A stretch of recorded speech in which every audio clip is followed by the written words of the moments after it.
Hi ಸ್ನೇಹಿತರ, ಜೈ ಹಿಂದ್ ಎಲ್ಲರಿಗೆ. So NDA ಅಂತೇಳಿಕೆಶಿಂದ ನಿಮ್ಗೆ ನಿನ್ನೆ ನಾನೊಂದು ಶಾರ್ಟ್ಸ್ ಆದಂಥ ನೋಟಿಫಿಕೇಶನ್ ಬಂದಿತ್ತು. ಆ ನೋಟಿಫಿಕೇಶನಲ್ಲಿ ನಿಮ್ಗೆ ಎಷ್ಟು ಥರದ ಹುದ್ದೆಗಳನ್ನ ಕರೆದಿದಾರ ಮತ್ತು ಅದಕ್ಕೆ ಕ್ವಾಲಿಫಿಕೇಶನ್ ಏನೇನು ಬೇಕಾಗುತ್ತೆ ಅಂತ ಹೇಳಿಸಿಂದ ಶಾರ್ಟ್ ಆ್ಯಂಡ್ ಸ್ವೀಟಾಗಿ ನಿಮ್ಗೆ ಅಚ್ಚುಕಟ್ಟಾಗಿ ನಾನು ಆ ಮಾಹಿತಿಯನ್ನು ಕೊಟ್ಟಿದ್ದೆ.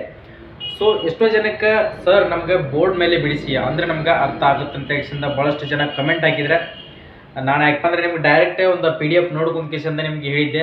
ಬೋರ್ಡ್ ಮೇಲೆ ಭಾಳಷ್ಟು ಜನ ಕೇಳಿದ್ರಿ. ಅದಕ್ಕೋಸ್ಕರ ಈಗ ನಿಮ್ಗೆ ಪ್ರತಿಯೊಂದು ಮಾಹಿತಿಯನ್ನು ಅದನ್ನು ಯಾವ ಥರ ಅಪ್ಲೈ ಮಾಡಬೇಕಾಗುತ್ತೆ, ಅಪ್ಲಿಕೇಶನ್ನ ಯಾವಾಗ ಸ್ಟಾರ್ಟ್ ಆಗುತ್ತೆ ಮತ್ತು ಅದರದ ಕೊನೆಯ ದಿನಾಂಕ ಯಾವಾಗ, ಇದು ಆನ್ಲೈನ್ ಇದೆಯೋ ಆಫ್ಲೈನ್ ಇದೆಯೋ ಮತ್ತು ಇದರಲ್ಲಿ ಯಾವ ಥರದ ಹುದ್ದೆಗಳನ್ನ ಕರೆದಿದಾರ, ಇದು ಯಾವ ಬೇಸ್ ಮೇಲೆ ಜಾಬ್ ಇರ್ತೈತಿ, ಎಲ್ಲಿ ಇರ್ತೈತಿ ಅಂತ ಹೇಳಿಸಂತ ಪ್ರತಿಯೊಂದು ಇನ್ಫಾರ್ಮೇಷನನ್ನು ಅಚ್ಚುಕಟ್ಟಾಗಿ ನಾವು ಕರ್ನಾಟಕದ ಇದ್ದೀವಿ ಅಂತ ಹೇಳಿಸಿಂದ ಕನ್ನಡದಾಗ ಮಾಹಿತಿನ ಕೊಡೋಕೆ ನಮಗೂ ಕೂಡ ಇಷ್ಟ ಆಗುತ್ತೆ. ನೋಡ್ತಾ ಹೋಗ್ರಿ ಸ್ನೇಹಿತರೆ, NDA ಅಂತ ಹೇಳಿಸಿಂದ ಇಲ್ಲಿ ಬರೆದಿರ್ಬೋದು. ಆಲ್ಮೋಸ್ಟ್ ಎಲ್ಲ ಗೊತ್ತಾಗುತ್ತೆ ನಮ್ಮ, ಯಾಕಂದ್ರೆ NDA ಅಂದ್ರೆ ಯಾವ ಥರ ಇರ್ತಪ್ಪ ಅಂತ ಹೇಳಿ ಸೆಕೆಂಡ್ PUC ಮುಗಿದವರು ಮತ್ತು ಸೆಕೆಂಡ್ PUC ಓದುತ್ತಿರತಕ್ಕಂಥವ್ರಿಗೆ ಆರ್ಟ್ಸ್, ಕಾಮರ್ಸ್, ಸೈನ್ಸ್ ಯಾರಾದರೂ ಇದ್ದರೆ ಅಪ್ಲಿಕೇಶನನ್ನು ಕರೆದ್ರೆ ನಾನು ನಿಮ್ಗೆ ಮೊದಲಾದರೂ ಹೇಳಿದ್ದೆ ಇಂಥರೆಲ್ಲ ಅಪ್ಲಿಕೇಶನನ್ನು ಹಾಕ್ಕೊಡ್ರಿ, ಇಂಥರಿಗೆಲ್ಲ ಯೂಸ್ ಐತಿ. ಸೊ ಅದೇನಾದ್ರೆ ಆದ್ರಪ್ಪ ಅಂದ್ರೆ ಡಬಲ್ ಸ್ಟಾರ್ ಇರ್ತದೆ ನಿಮ್ಗೆ, ಅದು ಆಫೀಸರ್ ಪೋಸ್ಟ್ ಆಗುತ್ತೆ. ಇದು ಅದರಲ್ಲೇನೆ ಇದು ನ್ಯಾಷನಲ್ ಡಿಫೆನ್ಸ್ ಅಕಾಡೆಮಿ ಅಂತ ಹೇಳಿದ ಖಡಕ್ವಾಸ್ಲಾ, ಪುಣೆಯಲ್ಲಿ ಖಡಕ್ವಾಸ್ಲಾ ಅಂತ. ಖಡಕ್ವಾಸ್ಲಾ ಅಂದ್ರೆ ನಮ್ಮ ಕರ್ನಾಟಕದ ಕನ್ನಡಿಗರ ಒಂಥರ ಮುಜುಗರ, ಏನೋ ಒಂಥರ ಕಾಮಿಡಿ ಅನಿಸುತ್ತೆ. ಖಡಕ್ವಾಸ್ಲಾ ಅಂತ ಹೇಳಿದ ಅದೊಂದು ಅಲ್ಲಿ ಸೆಂಟರ್, ಅದು ಅಂದ್ರೆ ಪುಣೆದಲ್ಲಿರ್ತಕ್ಕಂಥ ಒಂದು ಹಳ್ಳಿ, ಒಂದು ಸಿಟಿ ಏನಪ್ಪ ಅಂದ್ರೆ ಟ್ರೈನಿಂಗ್ ಸೆಂಟರ್ ಅದು ಇಂಡಿಯಾದ ನ್ಯಾಷನಲ್ ಡಿಫೆನ್ಸ್ ಅಕಾಡೆಮಿ ಅಂತ ಹೇಳಿದ. ಅದರಲ್ಲಿ ಕರೆದಿರ್ತಕ್ಕಂಥ ಹುದ್ದೆಗಳಿವು. ಅದರಲ್ಲಿ ಏನಪ್ಪ ಅಂತಂದ್ರೆ ನಿಮ್ಗೆ C ಗ್ರೂಪ್ ಹುದ್ದೆಗಳನ್ನ ಕರೆದಿದಾರ. ಇವು ಪರ್ಮನೆಂಟ್ ಜಾಬ್ ಸ್ನೇಹಿತರೆ. ಯಾವ ಥರಪ್ಪ ಅಂತಂದ್ರೆ ಇವು ನಿಮಗೆ ಯಾವುದೇ ಥರದಂಥ ಟೆಂಪ್ರರಿ ಜಾಬ್ಗಳು ಇರಲ್ಲ. ಇವೇನದಾವಲ್ಲ ಪರ್ಮನೆಂಟ್ ಆಗಿರ್ತವೆ. ಎಲ್ಲ ಆರ್ಮಿಯಲ್ಲಿ ಯಾವ ಥರ ಸ್ಪೆಸಿಲಿಟಿ ಇದೆ, ನಿಮ್ಗೆ ಡ್ರೆಸ್ಸನ್ನು ಯಾವ ಥರ ಕೊಡ್ತಾರೆ ಅಂತ ತಕ್ಷಣ ನೀವು ಕೇಳ್ಬೋದು. ನಾರ್ಮಲ್ ಆಗಿ ಬ್ಲ್ಯಾಕ್ ಆ್ಯಂಡ್ ವೈಟ್ ನಿಮ್ಗೆ ಸಿವಿಲ್ ಡ್ರೆಸ್ ಇರ್ತಾವೆ. ನಿಮ್ಮ ಸೇವಿಂಗ್ ಆಯಿತು, ಹೇರ್ ಕಟ್ ಆಯಿತು, ಶೂಸ್ ಆಯಿತು, ಎಲ್ಲ ಡಿಸಿಪ್ಲಿನ ಸೇಮ್ ಇರಬೇಕಾಗುತ್ತೆ. ಬಟ್ ಡ್ರೆಸ್ ಒಂದ ಇರಲ್ಲ ನಿಮಗೆ. ಆಫೀಸಿಯಲ್ ವರ್ಕ್ ಯಾವ ಥರ ಇರ್ತಪ್ಪ ಅಂದ್ರೆ ಅದೇ ಥರ ನೀವು ಡ್ರೆಸ್ಸನ್ನು ಹಾಕೊಂಡು ಯೂಸ್ ಮಾಡಬೇಕಾಗುತ್ತೆ. ಸೇಮ್ ಸ್ಪೆಸಿಲಿಟಿ ನಿಮ್ಗೆ ಅಲ್ಲಿ ಯಾವ ಥರ ನಿಮ್ಮ ಪೋಸ್ಟಿಗೆ ಎಷ್ಟು ರೆಸ್ಪೆಕ್ಟನ್ನು ಕೊಡ್ಬೇಕಾ ಅದೇ ಥರ ರೆಸ್ಪೆಕ್ಟನ್ನು ಕೊಡ್ತಾರೆ. ಸೊ ಯಾವುದೇ ಆಗೋಲ್ತಕ್ಕ ಒಳಗೆ 100% ಜಾಯಿನ್ ಆಗ್ಬೇಕಂತ ಹೇಳಿಂದ ಎಲ್ಲರಿಗೆ ಒಂದು ಆಸೆ ಇರ್ತೈತಿ. ಇಂಥಲ್ಲೆಲ್ಲ ಜಾಯಿನ್ ಆಗೋಣ. ಯಾವ ಥರ ಜಾಯಿನ್ ಆಗಬೇಕು ಇಂಥವೆಲ್ಲ ನೋಟಿಫಿಕೇಶನ್ಗಳು ನಿಮ್ಗೆ ಗೊತ್ತಿರಲ್ಲ. ಪ್ರತಿಯೊಂದು ಇನ್ಫಾರ್ಮೇಷನ್ಗಳ ಮೊದಲು ಯಾವ ಥರ ಇತ್ತಪ್ಪ ಅಂತಂದರೆ 2-3 ವರ್ಷದ ಗಂಟಲೆ ಹಿಂದೆ ಏನೂ ಗೊತ್ತಿರಲ್ಲ. ಏನೋ ಒಂದು ನಾವು ಅಪ್ಲಿಕೇಶನ್ ಸೆಂಟರ್ದಾಗ ಹೋಗಿ ಕೇಳಿದಾಗ ಗೊತ್ತಾಕಿತ್ತು, ಮತ್ತು ಅಲ್ಲಿ ಹೊರಗೆ ನೋಟಿಸ್ ಬೋರ್ಡನ್ನು ಹಚ್ಚಿದಾಗ ಓದಿದಾಗ ಗೊತ್ತಾಕಿತ್ತು. ಅವಾಗೆಲ್ಲ ಆ ಥರ ಇತ್ತು. ಈಗೆಲ್ಲ ನಮಗೆಲ್ಲ ಕೈಯಾಗ ಮೊಬೈಲ್ ಬಂದ್ಬಿಟ್ಟವು. ಕೈಯಾಗ ಮೊಬೈಲ್ ಬಂದಾವಂದ್ರೆ ಅದನ್ನೆಲ್ಲ ಯೂಸನ್ನು ಮಾಡ್ಕೋಬೇಕು. ಯಾವ ಥರ ಏನೇನಿದೆ ಅದರಲ್ಲಿ ಎಕ್ಸಾಮನ್ನು ಯಾವ ಥರ ಸ್ಟಡಿ ಮಾಡಬೇಕು, ಪ್ರತಿಯೊಂದು ಇನ್ಫಾರ್ಮೇಷನನ್ನು ನಿಮಗೆ ಯೂಟ್ಯೂಬ್ನಾಗ ಪ್ರತಿಯೊಂದು ಎಲ್ಲ ಗೊತ್ತಾಗೇ ಆಗ್ತೈತಿ. ಸೊ ಈಗ ನಾನು ಹೇಳ್ತಿರೋದೇನಪ್ಪ ಅಂದ್ರೆ ಇದರಲ್ಲಿ ಯಾವ್ಯಾವ ಥರದ ಹುದ್ದೆಗಳನ್ನ ಕರೀದಾರ ಅಂತ ಹೇಳಿಸಿಂದ ನೋಡ್ಕೊಳ್ಳೋಣ. ಲೋವರ್ ಡಿವಿಷನ್ ಕ್ಲರ್ಕ್ ಅಂತ ಹೇಳಿಸಿಂದ, ಲೋವರ್ ಡಿವಿಷನ್ ಕ್ಲರ್ಕ್ ಅಂತ ಹೇಳಿಸಿಂದ. ಸೊ LDC ಇದರಲ್ಲಿ ಕರೆದಿರ್ತಕ್ಕಂಥ ಹುದ್ದೆಗಳು ಎಷ್ಟಪ್ಪ ಅಂದ್ರೆ ಟೋಟಲ್ ಆಗಿ 16 ಹುದ್ದೆಗಳನ್ನ ಇದರಲ್ಲಿ ಕರೆದಿದಾರ. ಅದೇ ಥರನಾಗಿ ಸ್ಟೆನೋಗ್ರಾಫರ್ ಗ್ರೇಡ್ ಅಂತ ಹೇಳಿಸಿಂದ, ಆ ಸ್ಟೆನೋಗ್ರಾಫರ್ ಗ್ರೇಡ್ ಅಂತ ಹೇಳಿಸಿಂದ ಇದರಲ್ಲಿ ಕರೆದಿರ್ತಕ್ಕಂಥ ಹುದ್ದೆಗಳು ಎಷ್ಟಪ್ಪ ಅಂದ್ರೆ 1 ಹುದ್ದೆಯನ್ನು ಕರೆದಿದಾರ. ಅದೇ ಥರನಾಗಿ ಡಸ್ಟ್ಮ್ಯಾನ್ ಅಂತ ಹೇಳಿಸಿಂದ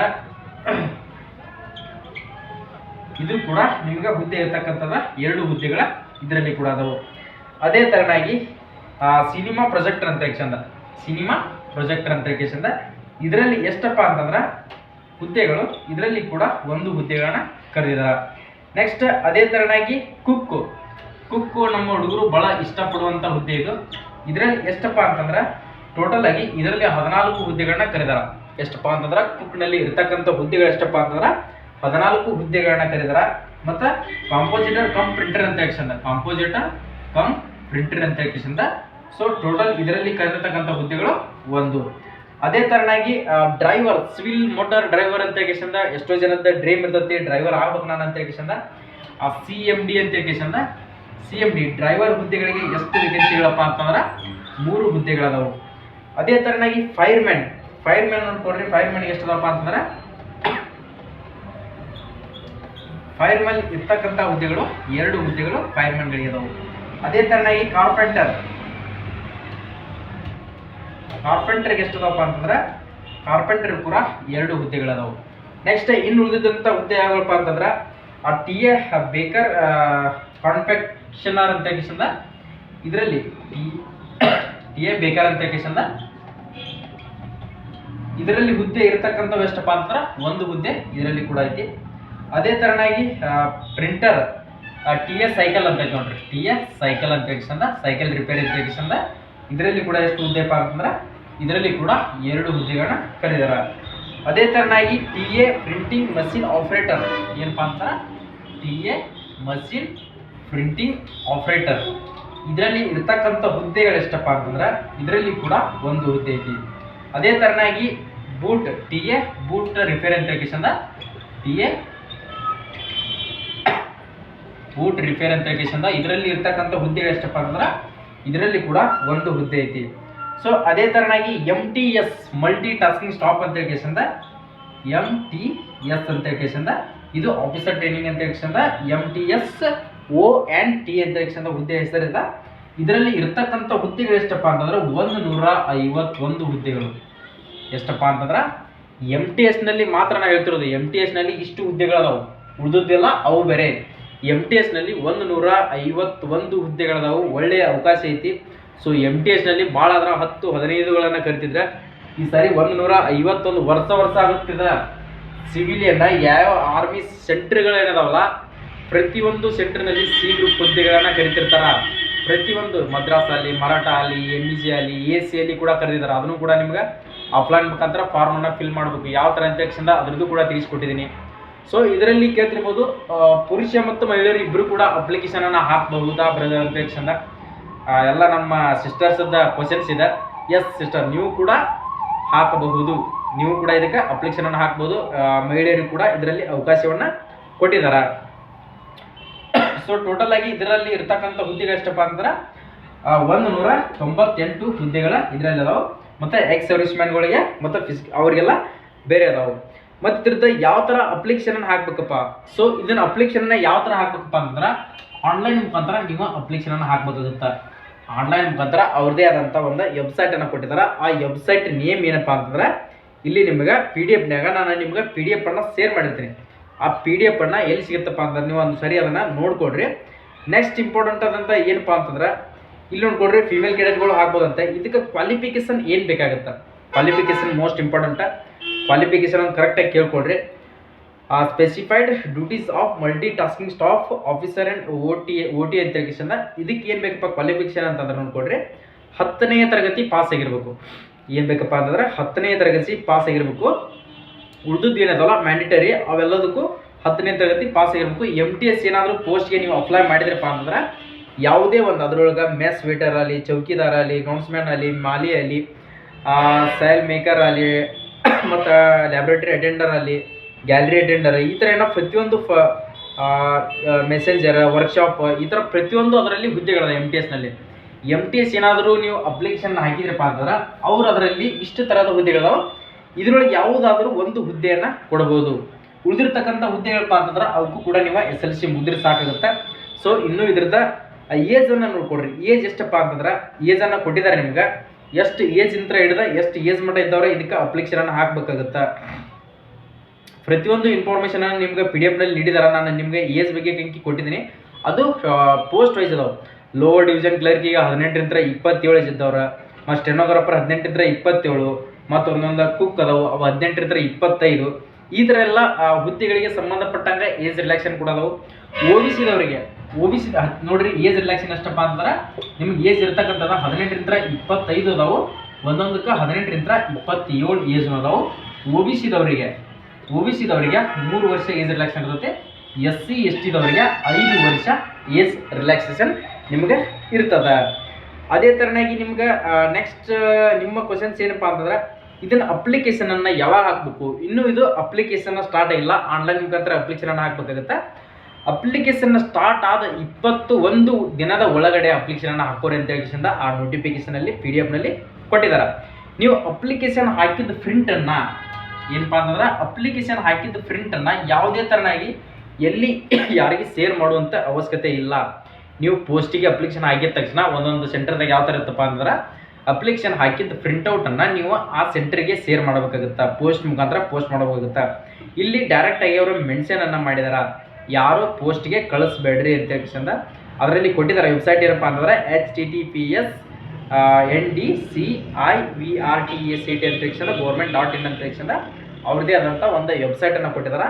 ಆ ವೆಬ್ಸೈಟ್ ಮುಖಾಂತರ ನೀವು ಅಪ್ಲಿಕೇಶನನ್ನು ಹಾಕ್ಕೊಳ್ಬೇಕಾಗುತ್ತೆ. ಯಾವುದೇ ಥರನಂಥ ಔಟ್ಸೈಡ್ ಇರ್ತಕ್ಕಂಥ ವೆಬ್ಸೈಟ್ ಮೇಲೆ ನೀವು ಕ್ಲಿಕ್ ಮಾಡಿ ಅಪ್ಲಿಕೇಶನನ್ನು ಹಾಕೊಂಡ್ರೆ ನಾವು ಅದಕ್ಕೆ ಸಂಬಂಧ ಅಲ್ಲ ಅಂತೇಕ್ಷಣ ಇದರಲ್ಲಿ ಕ್ಲಿಯರ್ ಆಗಿ ಮೆನ್ಷನ್ ಮಾಡಿದಾರೆ. ಅಪ್ಲಿಕೇಶನ್ ಫೀಸ್ ನೋಡ್ಕೊಡ್ರಿ. ಅಪ್ಲಿಕೇಶನ್ ಫೀಸ್ ಯಾವುದೇ ಥರನಂಥ ಅಪ್ಲಿಕೇಶನ್ ಫೀಸ್ ಇರಲ್ಲ, ಯಾವುದೇ ಒಂದು ಕಾಸ್ಟ್ ರೀ ಸಂಬಂಧ ಇಲ್ಲ ಯಾರಿಗೂ ಕೂಡ. ಇದರಲ್ಲಿ ಅಪ್ಲಿಕೇಶನ್ ಆನ್ಲೈನ್ ಮುಖಾಂತರ ಅಪ್ಲಿಕೇಶನ್ ಪೇಮೆಂಟ್ ಮಾಡೋದಿರುತ್ತಲ್ಲ ಯಾರಿಗೂ ಫೀಸ್ ಇರಲ್ಲ. ಸೊ ನೀವೇನು ಸೈಬರ್ ಸೆಂಟರ್ ನೆಟ್ ಸೆಂಟರ್ಗೆ ಇರ್ತಾರಲ್ಲ ಅವ್ರಿಗೆ ಎಷ್ಟು ನೀವು ಚಾರ್ಜಸನ್ನು ಕೊಡಬೇಕಾಗುತ್ತೆ. ನಿಮ್ಗೆ ಅಪ್ಲಿಕೇಶನ್ ಫೀಸ್ DD ಯಾವುದೇ ಥರಂತ DD ಇರಲ್ಲ. ಸೊ ಇದರಲ್ಲಿ ಮತ್ತು ಕಾಸ್ಟ್ ವೈಸ್ ಪೋಸ್ಟ್ಗಳದಾವೆ. SC ಬೇರೆ, ST ಬೇರೆ, ಜನರಲ್ದವ್ರಿಗೆ ಬೇರೆ, OBC ಬೇರೆ, EWS ಬೇರೆ, ಪ್ರತಿಯೊಂದು ಕಾಸ್ಟ್ ವೈಸ್ ಪೋಸ್ಟ್ಗಳದಾವೆ. ಸೊ ನಿಮ್ಮ ಕಾಸ್ಟಿಗೆ ಪೋಸ್ಟ್ ಇದೆಯೋ ಇಲ್ಲೋ ಅಂತ ನೋಡ್ಕೊಂಡ ನೀವು ಅಪ್ಲಿಕೇಶನನ್ನು ಹಾಕಬೇಕಾಗುತ್ತೆ. ಆ PDF ಅನ್ನು ನಿಮ್ಗೆ ಈಗಾಗಲೇ ನನ್ನ ಡಿಸ್ಕ್ರಿಪ್ಷನ್ ಬಾಕ್ಸ್ನಾಗ ಟೆಲಿಗ್ರಾಮ್ ಲಿಂಕನ್ನು ಕೊಟ್ಟಿರ್ತೀನಿ. ಟೆಲಿಗ್ರಾಮ್ ಲಿಂಕ್ ಮೇಲೆ ಕ್ಲಿಕ್ ಮಾಡಿ ನೀವು ಅಲ್ಲಿ ಜಾಯಿನ್ ಆದ್ರಪ್ಪ ಅಂದ್ರೆ ಈ PDF ಅನ್ನು ಅಲ್ಲಿ ಶೇರ್ ಮಾಡಿರ್ತೀನಿ. ನೀವು ಕೂಡ ಒಂದ್ಸರಿ ಅದ್ರ ಬಗ್ಗೆ ಡೀಟೇಲ್ ಆದಂಥ ಸ್ಟಡಿ ಮಾಡಿದ್ರಪ್ಪ ಅಂತಂದ್ರೆ ನಿಮಗೂ ಕೂಡ ಗೊತ್ತಾಗುತ್ತೆ. ಇದು ಆನ್ಲೈನ್ ಮುಖಾಂತರ ಅಪ್ಲಿಕೇಶನ್ ಸ್ಟಾರ್ಟ್ ಆಯ್ತಪ್ಪ ಅಂತಂದ್ರೆ 100% ನಿಮ್ಮ ಮುಂದೆ ಅಚ್ಚುಕಟ್ಟಾಗಿ ಅದಕ್ಕೆ ಏನೇನು ಇನ್ನೂ ಚಾಲು ಆದ ತಕ್ಷಣ ಅದರೊಳಗೆ ಇನ್ನೂ ಮಾಹಿತಿಗಳಿರುತ್ತೆ. ಈ PDF ನಲ್ಲಿ ಇಷ್ಟು ಕೊಟ್ಟಿರ್ತಕ್ಕಂಥ ಮಾಹಿತಿನ ನಿಮ್ಗೆ ಕ್ಲಿಯರ್ ಆಗಿ ಮೆನ್ಷನ್ ಮಾಡಿಕೆಶಂದ ನಿಮ್ಗೆ ಈಗ ನಾ ಬೋರ್ಡ್ ಮೇಲೆ ಅಚ್ಚುಕಟ್ಟಾಗಿ ಮಾಹಿತಿಯನ್ನು ಕೊಟ್ಟಿದ್ದೀನಿ. ಸೊ ಇಂಥವೆಲ್ಲ ಇನ್ಫಾರ್ಮೇಷನ್ಗಳನ್ನು ನೋಡ್ಕೋಬೇಕು ಅಂದ್ಕೊಂಡಿದ್ರೆ ನಮ್ಮ ಯೂಟ್ಯೂಬ್ ಚಾನಲನ್ನು ಸ್ನೇಹಿತರೆ ಈಗಾಗಲೇ ಹೇಳ್ತಾ ಇದ್ದೀನಿ, ಪ್ಲೀಸ್ ಎಲ್ಲರಿಗೂ ಕೇಳ್ತಿರೋದೇನಪ್ಪ ಅಂದ್ರೆ ಸಬ್ಸ್ಕ್ರೈಬ್ ಮಾಡಿಕೊಡ್ರಿ. 100% ನಿಮಗೆ ಯಾವುದೇ ಒಂದು ಸ್ಟೇಟ್ ಗೌರ್ಮೆಂಟ್ ಸೆಂಟ್ರಲ್ ಗೌರ್ಮೆಂಟ್ ಒಳಗಡೆ ಜಾಬ್ಗಳನ್ನು ಮಾಡ್ತೀನಿ ಅಂದ್ಕೊಂಡಿದ್ರಪ್ಪ ಅಂತಂದರೆ ಬೇಕಿದ್ರೆ ಹಿಂದೆ ನಮ್ಮ ಯೂಟ್ಯೂಬ್ ವಿಡಿಯೋಗಳನ್ನು ನೋಡ್ಕೊಡ್ರಿ. ಪ್ರತಿಯೊಂದು ಇನ್ಫಾರ್ಮೇಷನನ್ನು ಯಾವುದೇ ರಿಸಲ್ಟ್ ಬರಲಿ, ಅಡ್ಮಿಟ್ ಕಾರ್ಡ್ ಬರಲಿ, ಏನೋ ಒಂದು ಅಪ್ಲಿಕೇಶನ್ ಇನ್ನೂ ಬರೋದ್ರೊಳಗಡೆ ಇರಲಿ, ಯಾವುದೇ ಒಂದು ಆಫೀಸಲ್ ಮುಖಾಂತರ ಬರ್ತಕ್ಕಂಥ ವೆಬ್ಸೈಟ್ ಮುಖಾಂತರ ನಾವು PDF ಅನ್ನು ತೊಗೊಂಡು ನಿಮಗೆ ಇನ್ಫಾರ್ಮೇಷನ್ ಕೊಡ್ತೀವಿ. ಯಾವುದೇ ತಪ್ಪು ಇನ್ಫಾರ್ಮೇಷನ್ಗಳನ್ನೆಲ್ಲ 100% ರಿಯಾಲಿಟಿಯನ್ನು ಕರ್ನಾಟಕದಾಗ ಫಸ್ಟ್ ಆಫ್ ಆಲ್ ನಿಮ್ಗೆ ತಿಳುವಂಥ ಅಚ್ಚುಕಟ್ಟಾಗಿ ಕನ್ನಡದಾಗ ಮಾಹಿತಿ ನಮ್ಮ ಯೂಟ್ಯೂಬ್ ಚಾನಲ್ದಾಗ ತಿಳಿತಾ ಇರ್ತೈತಿ. ಪ್ರತಿಯೊಂದು ಇನ್ಫಾರ್ಮೇಷನ್ಗಳನ್ನ ನೋಡ್ಕೋತಾರೆ. ಇದೇ ಥರ ಸಪೋರ್ಟನ್ನು ಮಾಡ್ತಾರೆ. ನೀವು ಕೂಡ ನಾನು ಎನಿ ಟೈಮ್ ನಿಮ್ಗೆ ಏನೋ ಒಂದು ಪ್ರಾಬ್ಲಮ್ ಆದರೂ ಕೂಡ ನಿಮ್ದು ಏನಾದರೂ ಡೌಟ್ಸ್ಗಳಿದ್ದರೆ ನಿಮ್ಗೆ ಏನೋ ಕೇಳಬೇಕು ಅನಿಸಿದರೆ ಕಮೆಂಟನ್ನು ಹಾಕ್ರಿ. ಕಮೆಂಟಿಗೆ ನಾನು 100% ಆ ಕಮೆಂಟನ್ನು ನೋಡ್ಕೊಂಡು ಅದಕ್ಕೆ ಏನು ಬೇಕಾಗುತ್ತೆ ನಿಮ್ಗೆ ಸೊಲ್ಯೂಷನನ್ನು ನಾನು ಕೊಡೋಕೆ ಇನ್ನೊಂದು ವಿಡಿಯೋ ಕೂಡ ಮಾಡ್ತಾ ಇದ್ದೀನಿ. ಸೊ ಕಮೆಂಟಿಗೆ ರಿಪ್ಲೈ ಕೊಟ್ಟಿಲ್ಲ ಅಂತ ಹೇಳಿ ಯಾರು ನನ್ನ ಮೇಲೆ ಸಿಟ್ ಆಗಬೇಡಿ ಸ್ನೇಹಿತರೆ. ಸಾರಿ, ಯಾರು ರಿಪ್ಲೈ ಕೊಟ್ಟಿಲ್ಲ ಅಂತ ಹೇಳಿ ಸಿಟ್ ಹೋಗ್ಬೇಡ್ರಿ. ಏನೋ ಒಂದು ಅಪ್ಡೇಟ್ ಬರಲಿ, ಏನೋ ಒಂದು ಕ್ವಶನ್ಸ್ಗಳು ಹಾಕಿರ್ತೀರಿ. CRPF ಟ್ರೇಡ್ಮನ್ ರಿಸಲ್ಟ್ ಯಾವಾಗ, BSF ನೋಟಿಫಿಕೇಶನ್ ಯಾವಾಗ, SSC ಅಡ್ಮಿಟ್ ಕಾರ್ಡ್ ಯಾವಾಗ, SSC ಎಕ್ಸಾಮ್ ಯಾವಾಗ, SSC ಯಾವ ಥರ ಓದಬೇಕು ಅಂತ ಹೇಳಿ ಪ್ರತಿಯೊಂದು ನೀವು ಕ್ವಶನ್ಸನ್ನು ಕೇಳ್ತಾ ಇರ್ತೀರಿ. ತಪ್ಪೇನಿಲ್ಲ, ಕೇಳ್ರಿ. ಅದ್ರ ತಕ್ಕಂಗೆ ನಾನು ನಿಮಗೆ ಎನಿ ಟೈಮ್ ನಾನು ಅಪ್ಡೇಟನ್ನು ಕೊಡ್ತಾ ಇರ್ತೀನಿ. ಡೈಲಿ ಇನ್ಫಾರ್ಮೇಷನನ್ನು ಕೊಡ್ತಾ ಇರ್ತೀನಿ. ಮತ್ತು ಜಾರ್ಖಂಡ ಪೊಲೀಸ್ ಸ್ಟಾರ್ಟ್ ಆಗಿದೆ, ಏರ್ಫೋರ್ಸ್ XY ಗ್ರೂಪ್ ಸ್ಟಾರ್ಟ್ ಆಗಿದೆ, ಮತ್ತು home guards Delhi home guards ಅಂತ ಬಿಟ್ಟಿದ್ದಾರೆ. ಅವೆಲ್ಲಗಳ ಅಪ್ಲಿಕೇಶನ್ಗಳನ್ನು ಎಲ್ಲ ನಿಮ್ಮ ಮುಂದೆ ಹೇಳ್ತಾ ಇರ್ತೀನಿ. ಎಲ್ಲಗಳನ್ನು ನೋಡ್ತಾ ಇರಿ. ಸೊ ಯಾರಾದರೂ ನಮ್ಮ ವಿಡಿಯೋಗಳನ್ನು ಹೊಸದಾಗಿ ಜಾಯಿನ್ ಆಗಿದ್ದರೆ, ಹೊಸದಾಗಿ ನೋಡ್ತಾ ಇದ್ರೆ ಈ ವಿಡಿಯೋಗೆ ಲೈಕ್ ಮಾಡಿರಿ. ನಾನು ಕೊಡ್ತಕ್ಕಂಥ ಮಾಹಿತಿ ಸರಿ ಅನಿಸಿದರೆ ಈ ವಿಡಿಯೋನ ಪ್ರತಿಯೊಬ್ಬರಿಗೆ ನಿಮ್ಮ ಸ್ನೇಹಿತರಿಗೆ ಶೇರ್ ಮಾಡಿರಿ. ಸಬ್ಸ್ಕ್ರೈಬ್ ಮಾಡ್ಕೊಡ್ರಿ ಸ್ನೇಹಿತರೆ. ಸಬ್ಸ್ಕ್ರೈಬ್ ಮಾಡ್ಕೊಂಡು ಬೆಲ್ ಐಕನ್ ಮೇಲೆ ಕ್ಲಿಕ್ ಮಾಡಿ ಆಲ್ ನೋಟಿಫಿಕೇಶನ್ ಅಂತ ಕೊಟ್ಕೊಂಡ್ರೆ ನಾವು ಕೊಡುವಂಥ ಮಾಹಿತಿಗಳು ಎನಿ ಟೈಮ್ ನಿಮ್ಗೆ ನೋಟಿಫಿಕೇಶನ್ ಮುಖಾಂತರ ಬರ್ತಾ ಇರ್ತೈತಿ. ಸೊ ಮತ್ತೆ ನೆಕ್ಸ್ಟ್ ವಿಡಿಯೋದಲ್ಲಿ ಬರೋಣ. ಜೈ ಹಿಂದ್, ಜೈ ಕರ್ನಾಟಕ.